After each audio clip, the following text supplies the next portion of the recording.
Hello, and welcome to this incredibly focused and intentionally quiet deep dive. It's good to be here. For those of you joining us here on the Fluent Mindcast channel, you probably know that our goal is always to provide a supportive space for, real-life English practice. Hmm.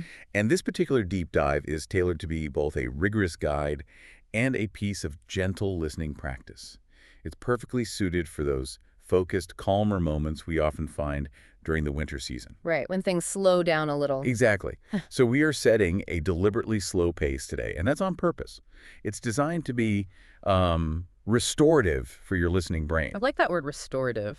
Because often when you're trying to improve your English listening skills, the advice is, well, it's kind of aggressive. It is. Listen to the news. Watch fast movies without subtitles. You need to push yourself until it hurts.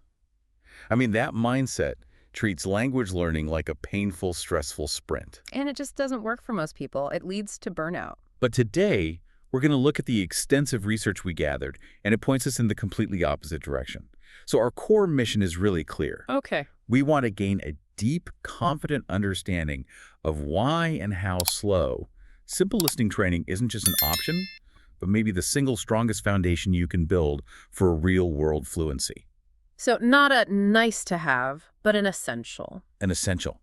This is a reliable path forward, and crucially, it's built on the principle of patience and, well, kindness toward yourself. Yeah. We're going to unpack the mechanics of why listening should feel supportive, not overwhelming, and show you exactly how this consistent, gentle practice of slow, clear speech is the most powerful method you have for achieving, automatic, fast results later on. It's such an important correction, isn't it? Because if we look across our sources, and they range from cognitive neuroscience to second language acquisition studies, we see this recurring theme. Oh, it's that. Many learners start with this deeply ingrained, almost reflexive belief that practice has to be difficult to be effective. Right. No pain, no gain.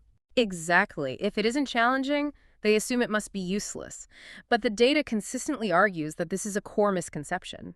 It's one that often leads directly to frustration and, like I said, burnout. So what's actually happening in the brain? Well, what's so fascinating here are the mechanics of what happens when the learning pace is gentle, when the speech is simple, clear, and slow. Okay. The brain is given this essential processing time, what some neuroscientists call sufficient latency. Latency. Like a delay. Precisely. It's enough time to properly connect the incoming sound, the phoneme, with its corresponding meaning, the morpheme.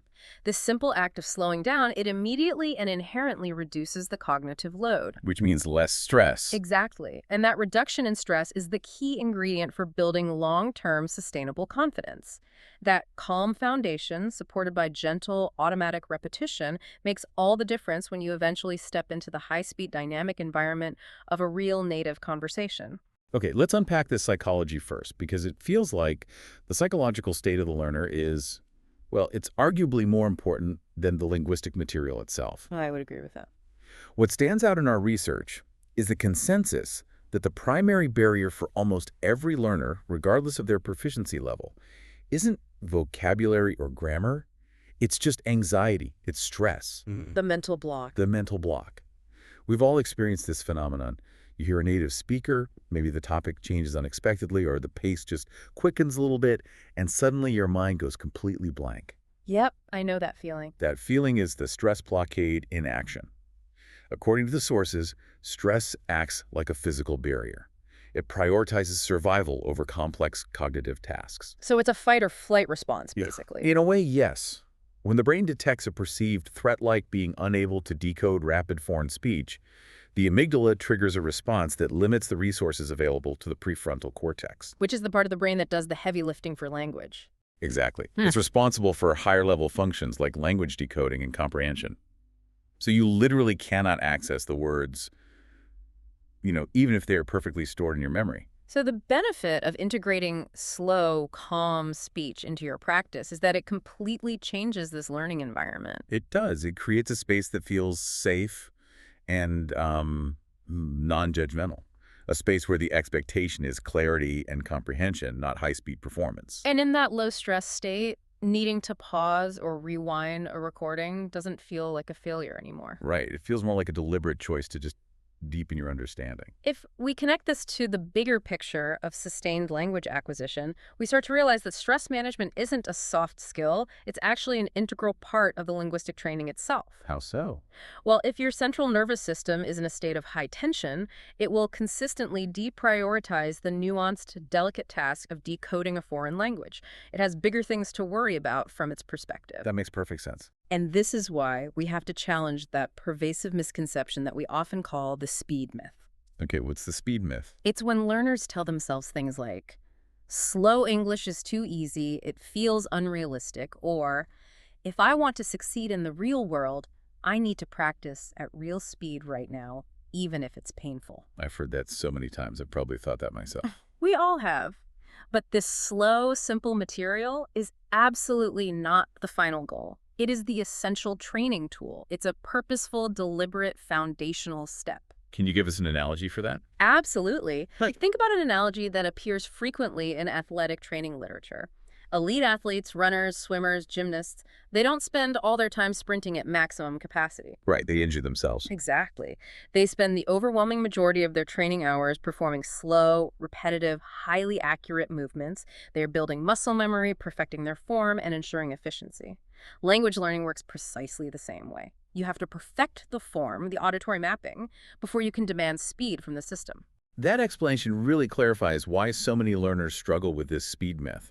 But here's where a genuine question comes up, and it reflects a common learner objection. I think I know where you're going. If I spend too much time listening to speech that is, unnaturally slow, won't that make the eventual transition to native fast speech kind of jarring or difficult later on? That's a critically important question, and our sources offer a powerful counterargument drawn from some really high-stakes linguistic work. Oh, this sounds interesting. Yeah, here's where it gets really interesting. We learn that even professional interpreters, these are people whose entire careers depend on instantaneous, high-speed language processing, they practice routinely with slow, deliberate recordings. Wow. Okay, why? Because they operate under the principle of accuracy first. They know that building absolute 100% accuracy, making sure they hear every nuance, every subtle sound change, and every word boundary correctly is the key ingredient that automatically creates enduring speed later on. So accuracy is the cause and speed is the effect. Perfectly put.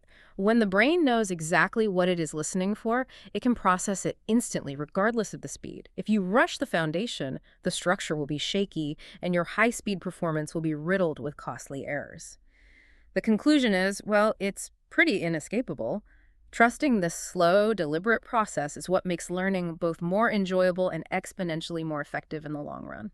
And if we look at the emotional side of it, that element of emotional preparation, as you called it, is paramount. Mm-hmm.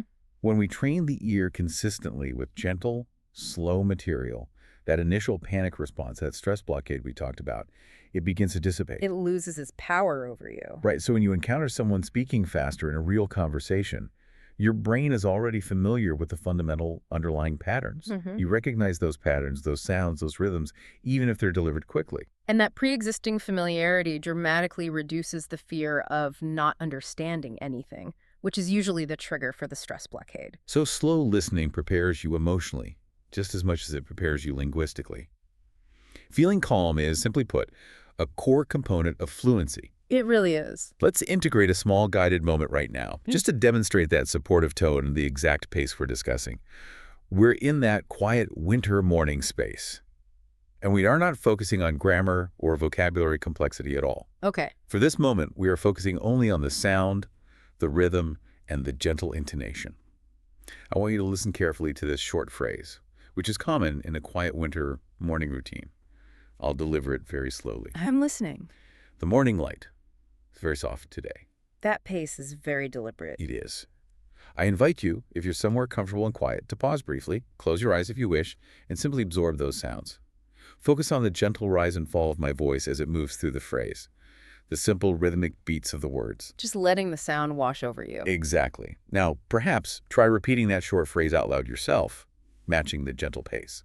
The morning.light is very soft today. Notice how different that feels compared to the pressure of listening to a fast audio track. When you repeat this simple phrase, you're not judging the meaning or the grammar. Not at all. You're simply feeling the way the sounds move in your mouth, training your articulatory muscles to work in partnership with your ears. This slow, gentle, repetitive training is the quiet engine of automatic progress. It's how the sound becomes physically integrated into your system. So we've laid the psychological foundation. Let's move on to the specific mechanics of auditory processing. Okay, let's do it. This next section focuses entirely on the technical role of slow speech, allowing the learner to notice essential phonetic features they inevitably miss in rapid conversation. The things that are just a blur at full speed. Precisely. English, like all natural languages, is notorious for what linguists call co-articulation and sound reduction when spoken quickly. What does that mean in simple terms? It means that in fast speech, words often don't retain their clear dictionary form. They kind of smash together, they blend, and this makes it incredibly difficult for the non-native ear to find the proper word boundaries. You can't tell where one word ends and the next one begins. You've got it. You lose the distinct beginning and end of each word.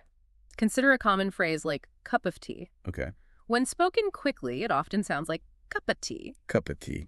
Oh. The of is reduced to the minimal a sound, the schwa, and it blends directly into cup and tea. If you only ever hear that fast, reduced version, how can your brain properly map the word of? It can't. I see. So slower speech performs a critical technical service for your auditory system. It explicitly allows you to hear the unreduced form of the words. It lets you see the full picture. And this clarity is absolutely essential for understanding rhythm and stress.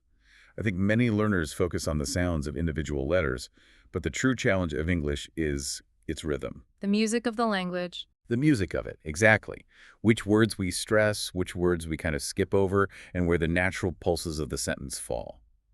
If you can't clearly distinguish the individual units of a sentence, if they're all running together in a blur, you certainly can't understand the natural pronunciation, the correct stress patterns, and the inherent rhythm of English. So slow practice ensures that foundational distinction is present every time. Yeah, it's like turning up the volume on the subtle sounds you never noticed before. And that auditory clarity has a direct impact on your speaking ability. This is the fascinating and often overlooked link between listening deep and speaking well. You mean listening better makes you speak better? Profoundly. We tend to believe that improving pronunciation means actively practicing drills or talking incessantly, but the research points to a different priority. What's that? The sources suggest that when you clearly hear how words are formed, when you can identify the correct vowel sounds, the rise and fall of intonation, and where the word stress naturally falls, your brain begins the process of, well, neurological copying. Neurological cut. Yes. Your auditory input system maps those precise sounds onto your motor output system. Your mouth learns what to do from your ears. And there's a strong curiosity here that we really have to emphasize. There is? Pronunciation consistently improves more significantly through focused, clear listening than it does through forced speaking practice alone. It's so counterintuitive for many people, but it's true. Your mouth is fundamentally learning by imitating what your ears fully understand. Slow, clear speech makes this whole copying process vastly smoother and significantly more efficient. And this methodology is inherently natural, which is a key point we have to stress. We aren't asking you, the learner, to do something artificial or clinical. Not at all. As the source material points out, native speakers inherently slow down when they want to prioritize clarity or empathy. You can see that in daily life. Think about moments when someone is giving crucial instructions, like directions. Or explaining a complex software feature or speaking to a nervous person or a child, they naturally regulate and reduce their pace. So listening to slow, clear English is actually training your ear in a very natural, authentic pattern of communication that exists in the real world. You're training for the moments where clear communication is prioritized over haste. The motto here, which we should always remember and internalize, is that clarity always precedes speed. Clarity before speed. Always. You cannot achieve sustainable speed without first establishing perfect clarity. If you achieve crystal clear auditory processing at a slow, deliberate pace, speed will naturally emerge as your brain automates the recognition process. You never have to anxiously chase speed. It will come to you. Let's try another guided listening moment now, focusing intently on hearing those natural word boundaries and connections, especially those moments of co-articulation. Okay. Let's frame this around the common winter routine of getting dressed for the cold, thinking about, putting on layers before leaving the warm indoors. I will deliver a simple, slightly longer sentence about preparing for the temperature. I want you, the listener, to focus intently on the clear separation between the words. Pay careful attention to the rhythm and the gentle pauses, which are often filled by a barely audible schwa sound when spoken quickly. Okay, we're ready. Listen carefully. It is chilly outside. So I will wear an extra sweater now. Now, let's take a moment to analyze that because the technical insights here are really powerful. Mm-hmm. I invite you to notice two things. First, the rhythm is steady and even, giving you time to process each word. Right. And second, notice how I articulated the break between, for example, will and wear, or extra and sweater.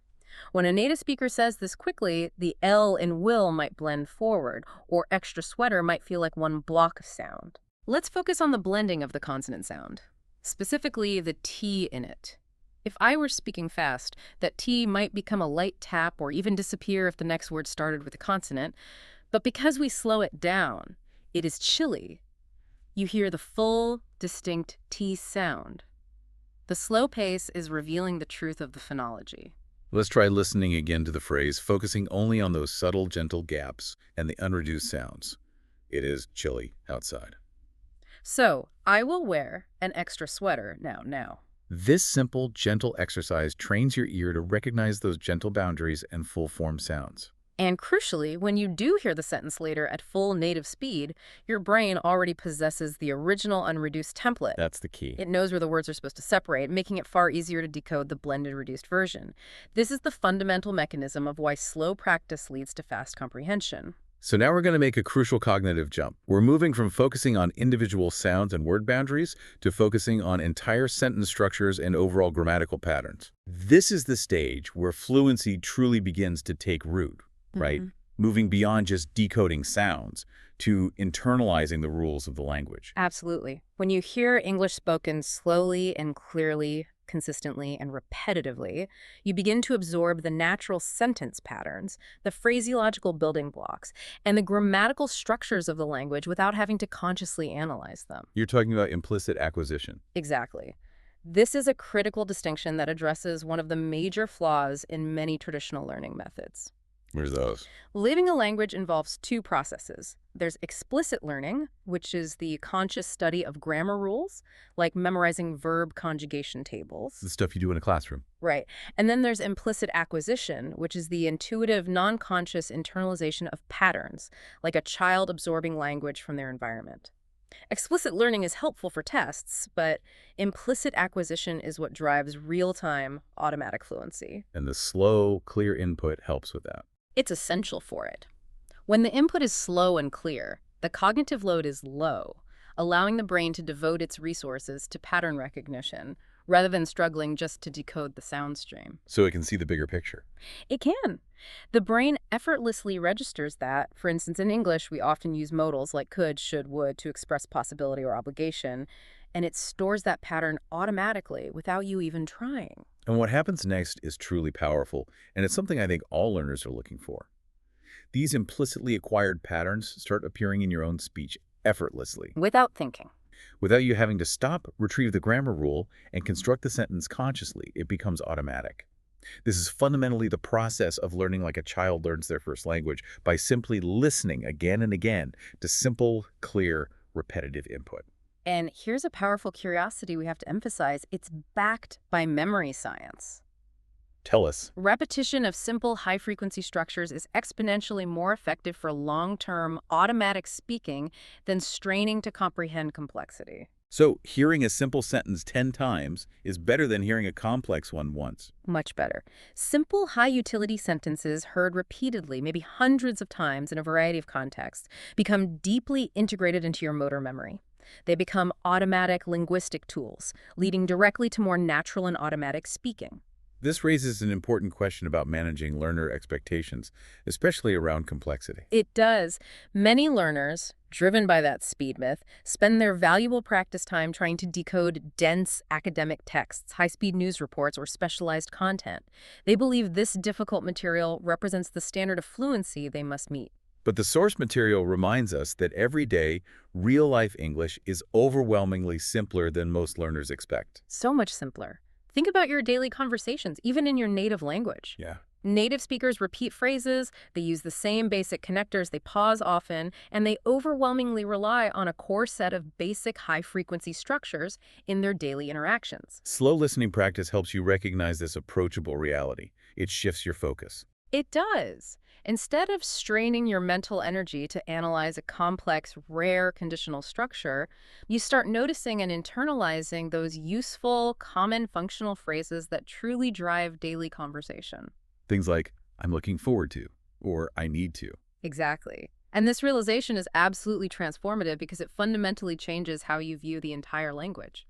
English stops feeling like an abstract, unachievable academic puzzle governed by infinite rules, and it starts feeling more human, more accessible, and profoundly more approachable. Simplicity is not a limitation. Simplicity is a strength. It's a core tool for efficient communication. Let's focus on that shift in attention now, moving away from striving for perfect word-for-word comprehension, and instead focusing intently on the phrases and structures that feel most useful and familiar in your daily life. Building a toolbox of utility.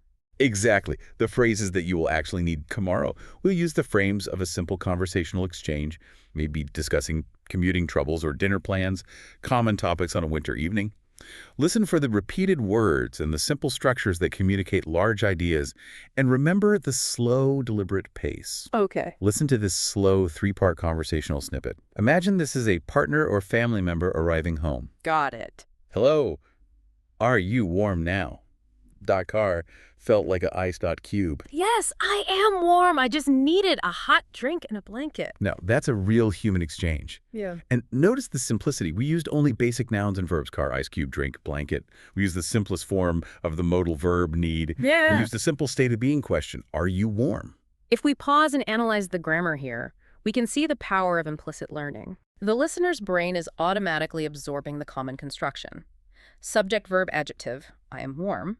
It's absorbing the structure of a common simile, felt like an ice cube. These are high-frequency patterns. If you hear this exchange 10 times slowly, your brain absorbs the structure far better than reading an entire chapter on the verb to be and descriptive adjectives. I invite you to notice how often these foundational basic structures are used, even in communicating important emotional or factual information. By listening to them slowly and clearly, you are wiring your brain to produce those exact natural structures automatically when you need them. This is how you transition from the stressful, conscious activity of thinking about the language to the automatic, fluent activity of simply using the language. Okay, let's turn now to application, the practical side of things. How do we integrate this gentle, low-stress approach into our daily routines, especially during the quiet, reflective moments that the winter season often offers? The primary practical advantage of simple, slow listening is that it fits easily, almost seamlessly, into daily life. It doesn't require these intense, structured study periods that just cause exhaustion. So you don't need to block off 2 hours. Not at all. You can engage with this material while you're resting, maybe having a quiet moment with a warm drink, waiting for a friend, or taking a slow, peaceful walk. The key is maintaining a low cognitive load. Because the pressure is off. The pressure to understand everything perfectly is gone. Because the speech is clear and slow, you can stay present and focused on the sounds without quickly exhausting your mental reserves. This is vital for sustaining the habit. So even just getting a piece of it is a win. Absolutely. Even partial understanding of a phrase or just catching the rhythm of an entire sentence is always defined as solid progress. It's a win for the day. This brings us to the central thesis of the sources, which is that consistency matters profoundly more than intensity. It's the golden rule. Neuroscientists emphasize the concept of spaced repetition, introducing information in small, regular doses over time. A small, 5 to 10-minute daily dose of calm, slow listening leads to far bigger, more lasting neural changes over the course of a year than one 2-hour intensive, stressful session per week that leaves you depleted. You're leveraging your brain's natural preference for gentle habit building. When you practice slowly and consistently, you're maximizing the number of exposure moments you have to the language, which is the direct driver of automaticity. This is deliberate practice at a sustainable pace. And if we summarize the outcome, we see that embracing slow listening is fundamentally an investment. An investment in what? It's an investment in neurological clarity, an investment in emotional comfort, and ultimately an investment in unbreakable confidence. We have to challenge that loud, frantic societal notion that progress needs to be stressful or loud or obviously difficult. Right. In sustainable language learning, true, lasting progress often comes quietly, naturally, and consistently with gentle repetition and patience. It's the silent, steady drip that carves the stone. By embracing the slow path, you are actively choosing a solid, reliable, and evidence-backed way forward. It might not feel like the flashy shortcut, but it successfully avoids all the dead ends of burnout, frustration, and that stress blockade that we discussed earlier. You're giving your brain the necessary patient input it requires to build automatic recognition and eventually automatic production. And this leads us to our final provocative thought. It's something we encourage you to reflect on as you carry this approach forward into your practice. This insight comes directly from realizing the foundational role of listening in the entire language ecosystem. Which is, Every single word you successfully speak in a foreign language was first correctly heard, recognized, and stored.